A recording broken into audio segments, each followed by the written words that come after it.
Hi. මේ video එක පටන් ගන්න කලින් මම හිතුවා whether I should do this or not. Why not? Let's give a try. අද ජනවාරි 1 වෙනිදා. හැමෝටම ඕනේ තමන්ගේ ලයිෆ් එක කලින් අවුරුද්දට වඩා මේ අවුරුද්දේ අඩියක් හරි ඉස්සරහට ගෙනියන්න. මේක කියන්න හේතුව ඔෆිස් එකක වැඩ කරන කෙනෙක් ගැන හිතන්න. එයාට ටාස්ක් එකක් දෙනවා මෙන්න මේ දවස් ගන්න ඇතුළත ඒක ඉවර කරන්න කියලා. එයා තමන්ට තියෙන වැඩ සේරම පැත්තක දාලා ඒ වැඩේ ඉවර කරනවා.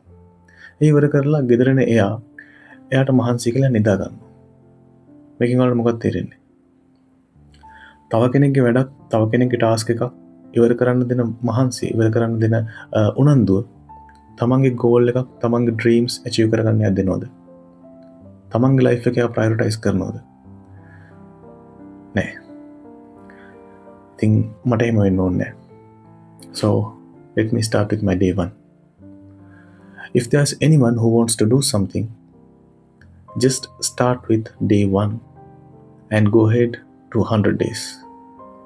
So මේ වීඩියෝ එක දාන්න රීසන් එක I just wanted to know මට මේක කරන්න පුළුවන්ද බැරිද කියලා. මම දන්නවා මම අද 100% දුන්නා කියලා මට හෙට එක දෙන්න බැරි වෙන්න පුළුවන්. හෙට මම දෙන්නේ 60% වෙන්න පුළුවන්. හැබැයි මම මේක දවස් 100ක් කරනවා. මේක මට කරන්න පුළුවන් වුණත් බැරි වුණත් I just want to show up. So මේ වීඩියෝ එකේ මට කියන්න ඕනේ එච්චරයි. Thank you. Bye bye.